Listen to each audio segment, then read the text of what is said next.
If you want to play jazz, you probably already figured out that you need to know the scale that fits with the chord, fits with the song that you're improvising over. But it's not enough just knowing how to play the scale up and down in, say, one position. So you want to also start working on practicing things that are going to help you play better solos. You want to come up with exercises that's going to give you material that you can use in your solos and approach it like that. And I think a lot of people forget that about scale practice. My name is Larsen. Learn jazz, make music.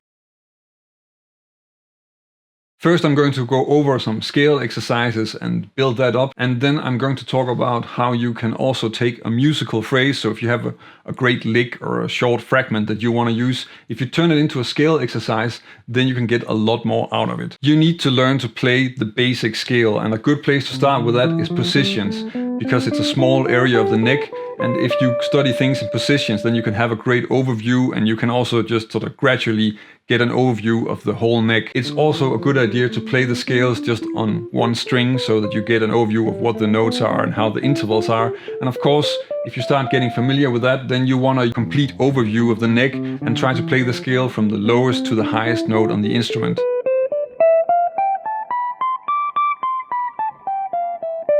If you're new to practicing scales, then I would suggest that you start with positions. And that's really just because if you're working with positions, then you have really a lot of control about what you know in that position. And if you're playing a song and there's one chord that's difficult, then it's easy to fill that gap. If you're playing stuff that's all over the neck, then you don't really know when you don't have an overview and it's difficult to fix it. But playing with positions is a little bit more easier to control. Not everybody agrees with me on this, but I think that if you're learning a scale, then it's really useful to know what notes are in the scale. And that's because a lot of the exercises that I'm going to cover later are actually about learning the diatonic harmony. So you're learning all the arpeggios and all the chords that are found in the scale, and that's useful information for your solos, and it's also going to help you get a much better overview of the scale. Another thing that most people don't really agree on is which scales do you actually need to learn. Of course, I'm going to return to that a little bit later, but I think most people will agree that the major scale is very important. So in my opinion, if you don't know the major scale really well, start with that and try to learn that over the entire neck, and then you can add the other ones later. Besides knowing the scale, we also need to start working on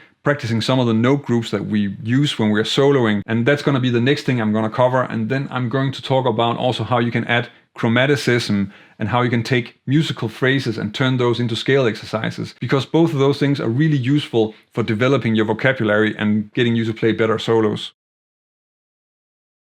The next goal is that you learn how to play the diatonic 7th chord arpeggios in the scale. And the reason why I'm focusing on the 7th chord arpeggios is that you want to use this to play jazz songs. And if you look at a jazz standard, then the chords that make up a jazz standard are essentially just 7th chords. So that's the basic building block for the harmony that you want to improvise over. That's the kind of arpeggio that you're going to need the most. Once you get started playing this exercise and get that into your fingers, then maybe you want to look a little bit deeper at what you can use these arpeggios for. And actually I have another video that covers that quite well, and I'm going to link to that in the description. Going from just playing the scale to playing diatonic 7th chord arpeggios can be a little bit tricky, but what you can do is also to build it up in a stepwise manner. So first, if you can play the basic scale, then you can probably also figure out how to play it in diatonic thirds. And the reason why I want you to play it in diatonic thirds is that that's sort of the basic building block of an arpeggio. An arpeggio is a stack of thirds. If you can play the diatonic thirds, then you can probably also add another third on top of that. That's playing the diatonic triads.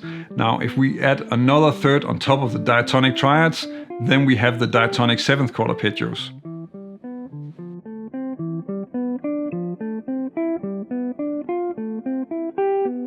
Arpeggios are the melodic version of the chords that you improvise over. So if you're playing a jazz solo, then what you're using, a huge chunk of your vocabulary is going to consist of those 7th chord arpeggios. And the way you make lines is very often going to be playing the arpeggios or playing a version of the arpeggios where you're mixing it up with scales or chromatic passing notes. It also really pays off to play the arpeggios along the neck on one string set. And what you're practicing here is really just getting a good solid overview of what notes are in the scale, what is the diatonic chord or the diatonic arpeggio on that note, and how do you play that on that place in the neck. This is just a really basic example of a line using arpeggios. So you can see that I'm playing over a C major 7 chord, and I'm also using the C major 7 arpeggio, so this arpeggio, but I'm also using another arpeggio. I'm using an E minor 7 arpeggio, and then I'm mixing some scale notes in between. In this case, I'm just adding an A in there, so I'm playing this, but it's coming out of this arpeggio. And you can use other arpeggios on top of the chords, and that's something that's really important to check out, because it's going to give you a lot more options when you're soloing. And that's also what I'm going to cover next with the triads.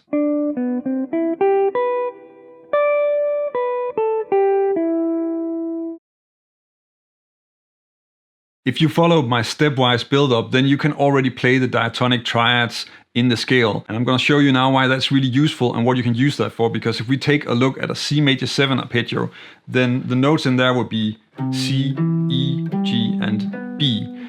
And the first three notes, C, E, and G, are a triad. They are a C major triad. And the second set of notes would be E, G, and B. They're an E minor triad. So that means that if you can play a C major triad, an E minor triad, then you can use those on a C major 7 chord. In this example, I'm using both of the triads on the C major 7 chord. So first I'm playing this, which is an E minor triad, and then a little bit later we get this part, so which is of course a C major triad. So both of those work, and you can hear how I'm using them, but I'm not just playing up and down the triad. It's not that you can't do that, of course, but I also wanted to give you the idea that you can work with the triads and play them in different patterns, because when you're practicing scales, and whatever you're practicing in your scales is something that you can use as a melody, and playing triads and patterns is really useful. Of course, playing 7th chord and patterns is also useful, but the triads are a little bit easier to start with. So you can check out different triad patterns like I'm using here. So the first one is, if we look at the triad as being 1, 3, 5, then the pattern is 3, 1, 5.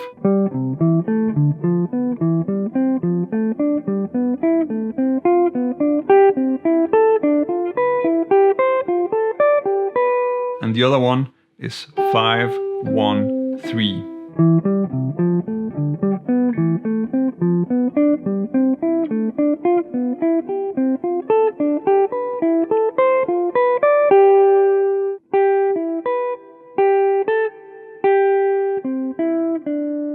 As I said earlier, there are different opinions on which scales you should work on and what is important to learn. But I think if you at least start with the major scale, that's the most common one.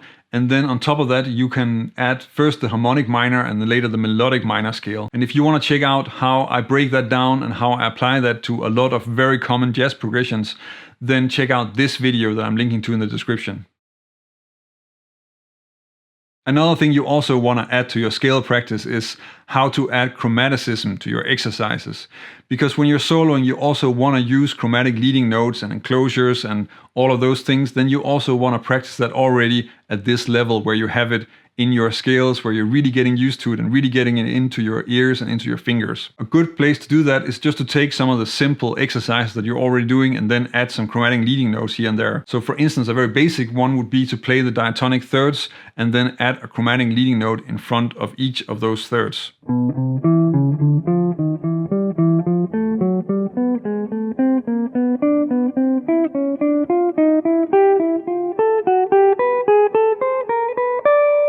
Another great way to come up with some really useful scale exercises is to take small fragments or small phrases that you find that you like and try to turn them into scale exercises, because in that way you're really exploring how you can play it for different chords and how you can use it in different contexts. So for instance, there's a Peter Bernstein line that I came across where he's playing this phrase. So that's just a way of playing an A minor triad and he's adding a leading note in front of it.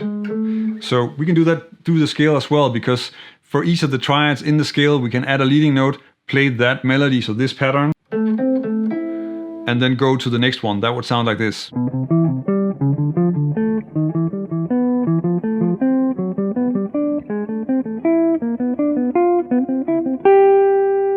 With the diatonic 7th chords, the basic scale and some triads, then you can really cover most of the things you need if you want to play a solid jazz solo. But of course you can check out other things as well. So it pays off to also spend a little bit of time working on some chordal arpeggios or sus4 triads, maybe some shell voicing arpeggios. There are a lot of options, a lot of things you can work with, and you really just have to think of them as different melodies. If you want some more suggestions, some more inspiration for how you can work with the diatonic 7th chord arpeggios, then check out this video where I'm going over a few different ways of coming up with more arpeggios that you can use on one chord, and also a really solid sort of bebop phrasing way of playing those arpeggios.